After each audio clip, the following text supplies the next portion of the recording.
2/3 majority మన సీట్లు ఒకవేళ 119 ఉంటే 80కి పైగా సీట్లతోని 2029లో మా ప్రభుత్వం ఏర్పాటైంది. ఒకవేళ 153 సీట్లయితే 100 పైగా సీట్లతోని 2/3 మెజారిటీతోని తెలంగాణలో రెండోసారి కాంగ్రెస్ ప్రభుత్వాన్ని తెస్తాం. ఇది మా సవాల్. చంద్రశేఖరరావు గారు, తారక రామారావు గారు, హరీష్ రావు గారు, దయాకర్ రావు గారు, ఇట్లా చెప్పుకుంటూ పోతే వినోదరావు గారు, కుక్కట్పల్లి కృష్ణారావు గారు రాసి పెట్టుకో. 2029లో 2/3 మెజార్టీతోని ఈ రాష్ట్రంలో కాంగ్రెస్ ప్రభుత్వాన్ని ఏర్పాటు చేస్తా. ఇదే నా సవాల్.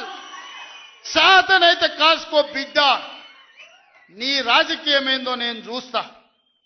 నేను రాజకీయం చేసినంత కాలం ఈ కల్వకుంట చూసేటోళ్ళు కాలకుంట విషం లాంటి కేసీఆర్ కుటుంబాన్ని అధికారులకు రానివ్వను. ఇదే నా శపథం.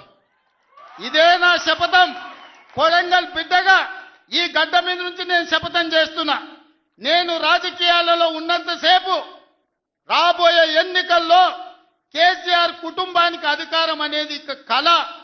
బీఆర్ఎస్ పార్టీ కేసీఆర్ చరిత్ర గతమే. మీ పార్టీకి మీకు భవిష్యత్తు లేదు.